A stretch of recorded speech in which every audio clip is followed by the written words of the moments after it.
And we are live once again. How are you doing, Angela? Whew, I am okay. Yes, I'm doing great, thank you. Woo sums it up, right? Yeah, Woo sums it up. Yes, up to the wire here today. But I'm I glad I know, made I it. know. It it's nice when that light bulb goes off. I was head down working, and I was just like, oh, like literal Mhm. gasp. Like it was, you could hear it. You could definitely hear it. But yes, I'm glad I'm here. I'm ready to talk about chapter 4. It looks like we're getting down and dirty with We are AWS Lambda, right? indeed, I indeed. agree. Yeah, and if you're new to the pod or if you're joining us again, welcome. We're talking about programming AWS Lambda. That's the book. It's what It's really a Java book disguised as a AWS Lambda book, but that's okay. say that We're again. gonna we're gonna let them slide on that. And this week we are talking about chapter 4, Mhm. operating AWS Lambda functions. They went into some pretty interesting parts of the whole Lambda, I guess, development, deployment, and operation lifecycle, um, from the packaging, infrastructure as code, permissions, et cetera, et cetera. And yeah, that's what we're talking about today. Yes, very, very exciting stuff. So, caveat, none of us, either of us, are Java Yeah. programmers. So, we are taking this book with very fresh eyes, very unaware eyes, but we're doing our Mhm. best. Lambda, yes, I think I All know day. Mike has been all up in Lambda. Me, yes, in projects or whatever, not for work, yet. And I say that because I foresee it in my future, Okay. again, real soon. But anyway, operating AWS Lambda functions. That is chapter 4, and this chapter digs into a more advanced way of building packages, and packaging Java functions up in a way that they can be deployed via Lambda. A lot of details on using the SAM tool, which we used Mhm. previous chapter to package, and how Lambda functions and serverless apps uh, really work to enforce principle of least privilege, Yep. which is what we should all be doing. It's very easy to go in and just say, let me just give it all the permissions that it needs to Mhm. do what it needs to do, when you should be much more precise as to only giving the permissions that are needed to do the job that it needs to do. If a function is not going to reference another service, why would you give it the keys to the kingdom, right? Why? Yeah, right. So that's literally chapter 4, but it breaks it down. Yeah, yeah, and yeah, and I was gonna say we could jump right in at the beginning where they talk about assembling the zip file. Of Mhm. course, it's very Java specific where they talk about the different classes and Yes. how these classes have files that they might have in common. And if you package it a certain way, you're going to overwrite, or you have the Yes. potential to overwrite files from another class. So the example that they give, class A, class B, they both have a properties file. And if you unzip it at the top level, class A, class B, that properties file is going to be overwritten by one or the other. So you And you never don't know know. whose properties, yeah, you're getting at the end of the day. So they gave And you this a better approach to pack things up.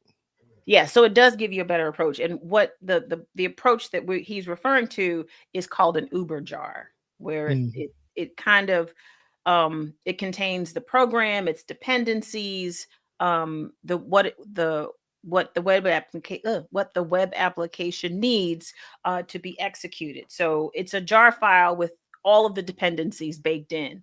Um, and what he said, they can just unpack and start writing over each other. And there was something else about packaging up um, uh, jar files where, yes, it will allow for you to upload a jar, but it prefers for you to upload a zip. Mhm. And zip versus jar, there was a short conversation on that. Um, because I'm not a Java person, I was like, "Oh, okay, that makes sense." And then, of course, you're reading Yeah. the examples here, but consider not using Uber jars for real world Yeah. applications. And so one of the things that I kind of took away from this as a Pythonista, Yes, using you are. Python for my Lambda functions, um, I don't really recall scenarios where projects ran into that problem because we have the requirements file, which is very similar to the POM XML that Yeah. Java uses, defines all the dependencies. We run pip install -r requirements, and we get the requirements installed wherever they need to be installed, and there's really no overlap to that location or to those definitions. Like everything's pretty much self-contained as far as to go. Now if you have multiple functions with different requirements, then of course you're gonna, or rather I should say multiple, say like Python scripts with different functions or different requirements that you're trying to deploy into the same function, you might run into some problems. And I believe that's maybe what they're trying to describe with these Mm, Java classes. okay. But typically with Python, it's like all of your functions and classes are defined together, and then all the requirements are bundled together in one file. So you don't have to worry too much about this overwriting one thing that the other thing needs. Everything is pretty much, uh, you know, already kind of walled off for you as needed. And I'm sure there are other programming languages that use Lambda. They might Mhm. have to deal with this in their own language, or they may not. They may be as simple as writing Python uh, Lambda functions, but Mhm. somebody would have to tell us, like, what is it in Yeah. Go or what is it in another language? I'd be curious Mhm. to see that, but Yeah. yeah, I'd be curious. Yeah, because they went into all this detail about this very specific Java problem, but not Yes. necessarily how this affects other languages or what the workarounds are, et cetera, et cetera. So, but again, Java book disguised as a Lambda book. You can say that one more time. This is basically just a Java book. Yeah, yeah. God bless them for it. But okay, moving on. Moving on. Oh, a quick aside. So Yes. I'll be attending DevOps Days Atlanta at the end of the Okay. month. And uh, John Willis, one of the co-writers Yes. of The DevOps DevOps Handbook, handbook. will be there. Awesome. Very random, I know, but I pulled up the page earlier and I was like, I have to make sure that I tell Mike that I might meet this gentleman. Yeah. I might meet him at DevOps Days Atlanta. So, Yeah, take your book and get him to sign it. I got mine signed when he came to visit my workplace oh, many, many years ago. Yeah, he gave oh, a talk and I got my oh, book signed. done, done. I'll carry it in my purse. I'll have it with Yeah. me. Okay, now back to operating AWS Lambda function. Yeah, no doubt, no doubt. Well, the next thing I wanted to jump into, they have a very small aside on deploying functions. Hmm. They talk about the console. You can just upload your zip file directly. SAM CLI, which we're using, AWS CLI, which is kind of prolific. You know, it's all over the place. You can install it different ways and just use your credentials and the AWS CLI to deploy stuff. CDK, which I haven't really used very much at all, but it's like infrastructure as code with AWS libraries baked into the language that you're used to using. So it works with Node, Python, Java, of course, Hmm. and I think they even have like Ruby and so on and so forth. You can just use the CDK in whatever language you want to use. Then they got these other frameworks, Amplify, Chalice. Some of these are, well, Chalice I think is older. Maybe I don't even know if it's maintained anymore. And then some of these, well, of course, CloudFormation, serverless, well, Hmm. CloudFormation, comma, and the serverless framework, which is a lot like SAM CLI, is its own little thing. And then all the third-party stuff. But it did also go into infrastructure tools like Ansible and Terraform, which can be used to deploy Lambda functions as well. I'm all about using Terraform to build out the scaffolding, and then Hmm. using Ansible to actually deploy the stuff into it. That's That is the uh, uh, one-two punch yeah, for that's an approach I've used for years. automation. It I used to hear the conversations about, well, I'm using Terraform. What do I need Ansible for? Well, A lot. it really does help the lift. Terraform is exceptional for what it does, and that's building out the infrastructure. It's amazing at that. It's always the right tool for the right job, and the way that you just described it is basically, if you're, especially if you're deploying to a cloud or a private cloud, it Terraform has providers to deploy in different places, and AWS is just another destination that it does a really good Mhm. job at building out infrastructure. So why not have it deploy your Lambda functions, because it can. Yeah, yeah. I mean, there's a difference between deploying infrastructure and configuring software, For and sure. those tools are specialized for both of those tasks. Terraform for the infrastructure, Ansible for the configurations. So, What he just yeah. said. So yeah, Welcome to my that concludes my welcome TED to talk. his world. Yeah. So what do we got next? I know we talked about, you just mentioned infrastructure as Yep. code. Yep. And I When think we're that bridge that they offered, like, hey, these are the ways that you can deploy. Mhm. Then, oh, by the way, this is kind of described as infrastructure as code. And then they transition to the cloud formation and serverless application model, Yes. because these SAM templates are basically next generation cloud formation templates. They're like a superset of cloud formation, to some extent, because a lot of the what I want to say, like parameters and the Mhm. descriptions and the, the tokens or whatever you want to describe the language that the SAM template is, it's a lot like CloudFormation. And I mean, so much so that the example that I got lined up for later on in our discussion, Mhm. I started with a CloudFormation template and really just kind of merged that into a SAM template. I had code embedded in it, and I took the code out per the SAM model and put it in a source directory. But Okay. a lot of the other stuff I just kind of left there. And I had to tweak a few things, but the cloud formation translated to serverless very easily. So I think they're just trying to offer that they're very closely tied together that way. Oh, That's and I good. guess I should say, conclude by saying SAM deploys cloud formation stacks as it is. So it's no surprise that those two modes or methods are very closely related. It does make sense. It does make sense.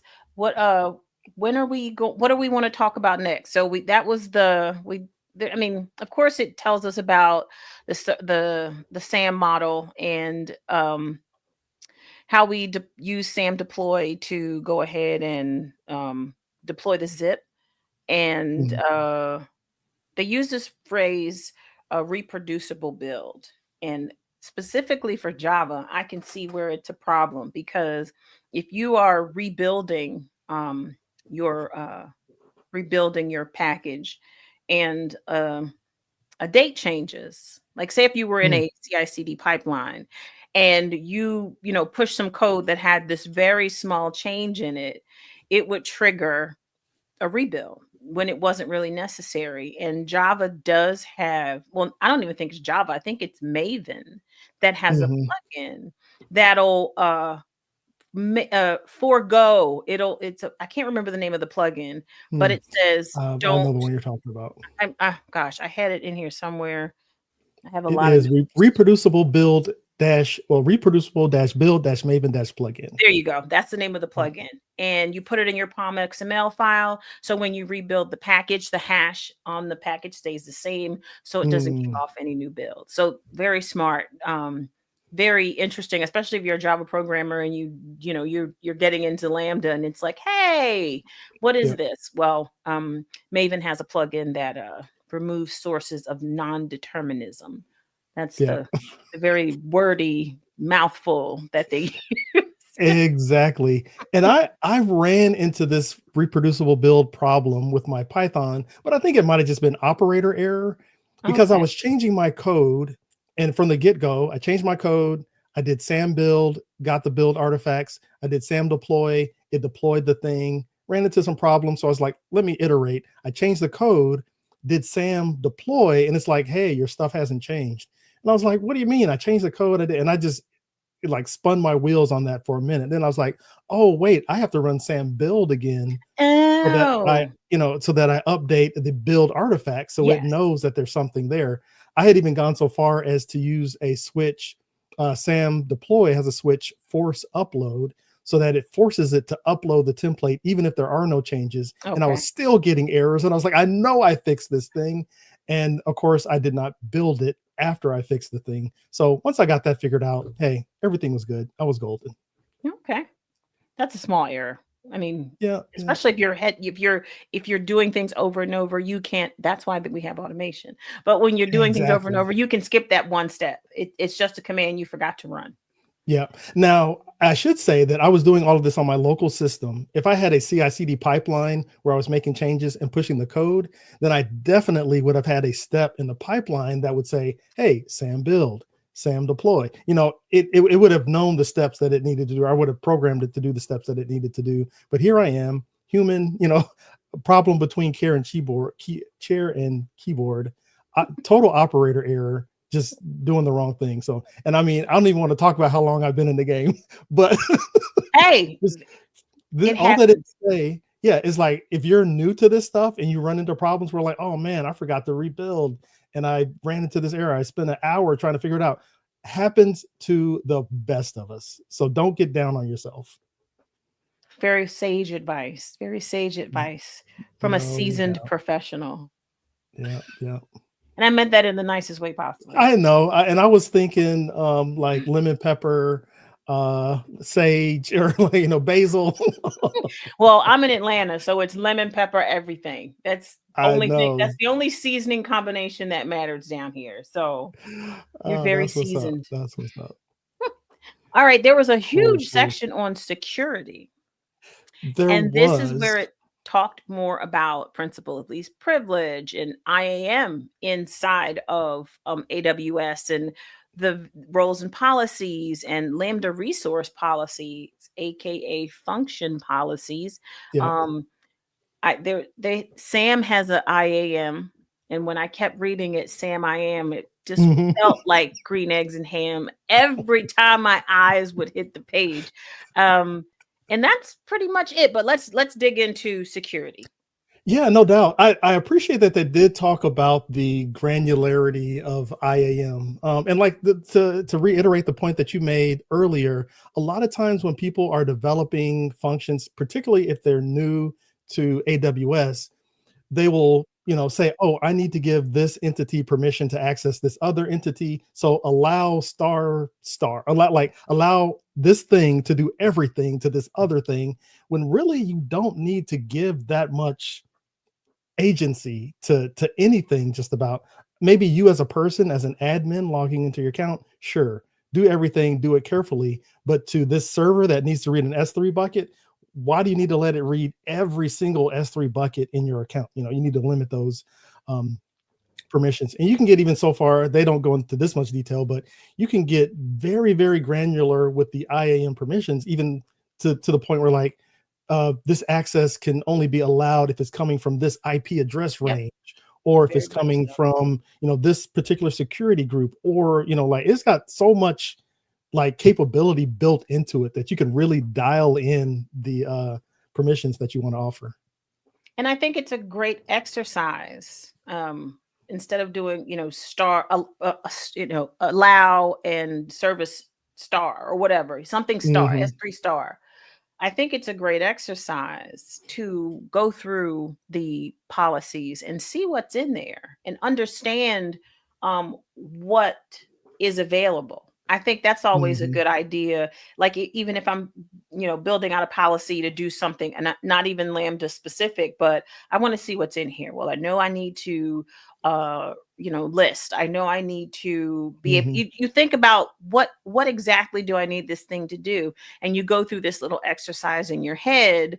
And if you're wrong, well, you can tweak it or whatever. Usually Hmm. there's an error message that tells you don't have permissions to do it. It Yep. might even just give you that little policy line in the Yep. error message. I've seen that as well. And I'm like, oh, let me go back.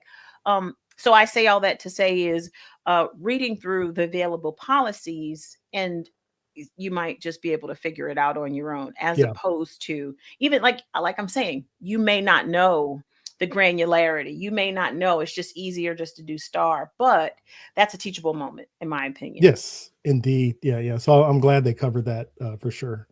Yeah, And it also ties into the infrastructure as code part, because with SAM, and it's basically infrastructure as code at that point, where you're creating other resources within AWS a stack. along with your function.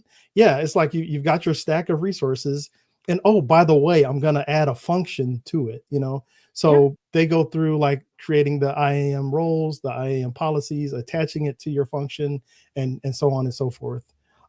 So yeah, I think that was a real, and you're right, they did spend quite a bit of time talking about security, but security is important, right? it is. It's It is. it's key to the whole get down in this internet day and age. So you really have to put some emphasis on being secure, specifically with the resources that you deploy and that you operate. Fantastic. I think, is there anything else? I mean, I did Sam I am, but that's basically No, I mean, I didn't have too much more to discuss. I did have a demonstration. I had some code to share. that Um, sounds I, great. I walked through kind of my own exercise of my own design. I didn't necessarily go through the exercises that the authors listed in the book, but I made sure that they were all germane to the discussion that we're Very having good. today. So it's got some principal least privileges. I'm doing roles and policies with IAM, and I'm showing how I'm using those policies to access parameters in AWS from my function. So Fantastic. without further ado, I say let's get right into it. I need to update my screen just a little bit Okay. so that I can get to the screen that I want to share. All Well, right. while he's oh, No, go ahead. Say what you're going to no, say. I was going to say, well, while he's doing that, I was going to talk a little bit about what we're covering next week, which is building serverless applications. So this is Mm, really pre-gaming for the rest of the book. This, like, put security first, understand creating roles and policies that allow your functions to do XYZ before you get into the meat of the book. So I'm glad they put this part so far in the beginning. Yeah, that's it. yeah. That's all I wanted to say. All righty. Yeah, we'll definitely be getting into that. The code that I'm sharing is available in the GitHub repo, github.com/cover the code.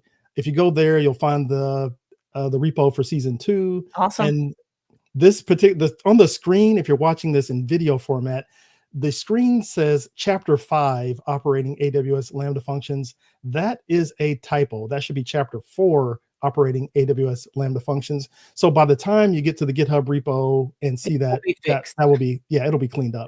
Okay, Uh, awesome. all right. So getting into what this demonstration does, I've got an application. It's a Python application that generates some HTML. And if you were with us for the last episode, I actually used this very same function to get values from the environment, the Lambda execution environment, specifically the environment where the function was operating. So I had two functions. One was for staging and one was for production. So I've updated this function to also take an additional parameter from its environment. And this parameter is actually a path to a location in AWS parameter store. Okay. So what I'm actually allowing or instructing the function to do is to take that parameter that I'm passing to you and then use that parameter as a path to get some data from SSM. So on this particular line that I'm showing on the screen, I'm using the SSM library or SSM client from Boto3, the Boto3 Python library, and I'm using the get parameter command. But to do that, this function needs permission to access SSM, and that's where the IAM roles come into play, and policies and permissions and so on. So this is my SAM template, and what I actually have in here is it's an IAM role, and I'm attaching to this role a policy that allows SSM parameter access. So to the point of principles of least privilege, I'm not doing SSM star. I'm not allowing, any function that has this role or policy attached to read any parameter whatsoever. I'm being very specific in saying this is allowing them to get parameters, but just these two parameters, project slash staging slash resource data, or project slash production slash resource data. So if you're one of those functions, staging or production, you can read the parameters that are outlined, and that's it. You can't do anything more. So that's how it looks in the template. And once this gets deployed, then this is how it looks in AWS. We get the execution role, the policy is attached, and it just, again, it's pretty much the same thing that the code has, that the template has. It's just kind of spelled out in the AWS platform. So if I go to Systems Manager, this is the, right now what I'm showing on the screen is the production parameter. So it's /project /production /resource data. And the value in here is just production _01. I just threw some random data in here. But what the Lambda function will do, if it's successful, it will read this parameter, capture this value, production 01, and then put it on the web page that it displays. So sure enough, everything works as intended. After some struggle, of course, with getting my template in place and making sure everything was good, I'm able to generate this web page where this value, where it says this is the production environment, this value production is being read from the environment.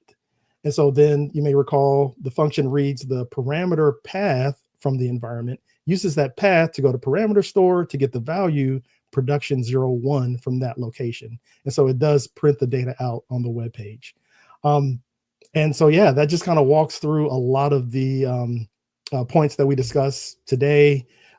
Getting your code together as far as the template goes, infrastructure as code, and creating those resources, using IAM to create roles and policies, and then also using least privileges to make sure that access is dialed into only the things that need to be accessed from the thing that needs to access them. What he said. And as a result, this is what we get. And your example, like you said, it checked all the boxes. And I think it was a great example that really just says, this is what it means when it says. So you're only accessing what you have the permissions to access, and using the principle of least privilege. It showed you what a role looked like with the policies applied. I think I said that backwards. Yes, it's all role the same. With the policies applied. And I think that was I think that was great. I have nothing else to say. There's a lot more. So like we said, we're not Java people, but the opportunity to kind of read what Lambda is requiring, what it is doing, that overview of security. If we can go back to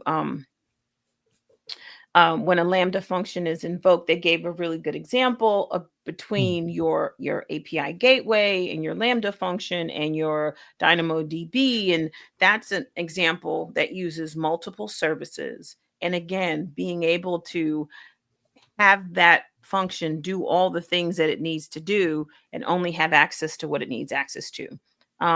It also says not everything, because we mentioned Lambda resource policies, aka function policies.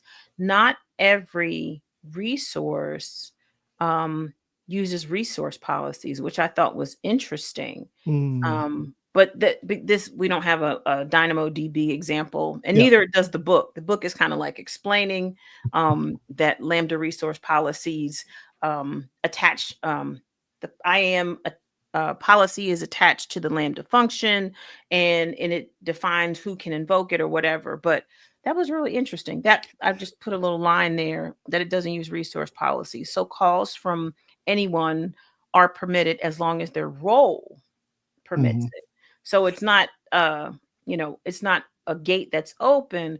It's just that this particular service does it this particular way. So there's still a policy involved.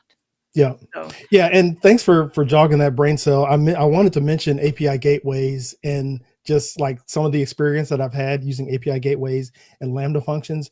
Because I tell you, if you're doing this from scratch, if you're not using a framework or some sort of directed approach to attach an API gateway to Lambda function, one of the errors that you almost always run into is like permission denied, or you go to the route that you think is going to map to your Lambda function and it just doesn't work. And you just keep trying and trying and trying. I'm speaking from experience here, folks. And what happens is, what happens is the API gateway does not have permission to execute the function. So you have to go into the gateway configuration. It's not even the function's fault. It's the gateway's fault, because you haven't given, well, maybe it's the developer's fault. You haven't given that gateway permission to execute the function. So like these functions that I have deployed, the permissions are wide open. Anybody can click that link and the functions will run. But if I wanted to close that permission off and only give permission to a specific entity to run the function, then I have to very explicitly give that permission. And a lot of times what happens is people forget to give permission to the AWS gateway to run the function. And then you get errors and so on. Very nice use case. Yeah. Yeah. And then you find yourself on a podcast years later, explaining to people how they can avoid the errors that you made. Sharing those gems. You had to make the mistake, so you can fast forward all these years later and share it with whoever's listening, and share it with me. Yeah. Yeah. And here we are. Much appreciated. So that was it. That was pretty much it. So the book summary, it talks about building and packaging. I talked about that in the beginning. Let's talk a little bit about it going a little bit further in chapter 5. Oh, yep. So yes, so I'm excited. Again, I'm just reading. I am internalizing. I am learning. I am not writing a lick of nothing. I don't have enough hours in a day to do any of it anymore. But this is very useful information if you plan on doing anything like this in AWS Lambda. It gives you the framework in which to do things properly and correctly. I know it's very Java focused, but to me, I think this chapter really just talked about the basics of, like, if you were doing Lambda, not a lot of specificity other than talking about the template file and the POM file, but how to secure. And that seemed very across the board for any type of programming language that you're writing your functions in. So yeah, I'm pretty excited for next week. Oh, wait, tell them, Michael. What am I telling them? Next week is what? On a Wednesday. Oh, yes. So next week, our schedule is going to be slightly disrupted. If you're joining us on the live stream and you're so excited to join us on Tuesday evening or night or morning, whatever time it is in the world where you are, look for us 24 hours after that. We're going to be on Wednesday, our time, Wednesday evening, Angela's time, Wednesday afternoon, my time. So don't check for us on Tuesday, because you're going to be by yourself looking at LinkedIn or YouTube or X or wherever you're gathering this stream from. Yeah, we're gonna be here on Wednesday. Yes. Well, this was fun. Again, I really enjoyed it. Yeah. I am really enjoying this as well. I think we have like maybe 5 more chapters after 5. I think so. Yeah, so it would help if I had a schedule in front of me, but I don't. Didn't you write a schedule? I did. That's why I'm totally blaming myself here. But I saw it once, and I did not internalize how many weeks we would be on this book. But it doesn't matter, because we're riding through this one together. We're making it happen. I'm keeping my eyes on this prize. Chapter 5 is next Wednesday. It's called Building Serverless Applications. A nice meaty chapter. We're going to get into that. After that, testing. Who said that? I don't know. But testing can be fun, though. Testing is a lot of fun. And actually, what I'm not even going to say might. These days, thank you, AI, and all of the services that it provides, because I can say, hey, AI friend, here's my code, write a test suite for it. And guess what? Within minutes, I got the test suite. Bam. So when we get to testing, maybe we'll talk about prompt engineering too, or something. Hello. That'll be a fun little twist, and that means no Yeah, matter where you are, you can take a little bit of you can take some gems away from that one. So I'm looking exactly. forward to it. All right, everybody. Well, thank you for joining us. Thank you for coming to Cover to Code, our little online book club this is Yep, just definitely a passion project for us. it is indeed. Reading and talking, talking and reading. You can't Yeah, beat that. I know. And we're happy to have you, the listener, the viewer, the Yeah. streamer, along with us for the ride. So thanks for being here. All right. Until next week, we'll see you next Wednesday. We'll see you soon. Bye.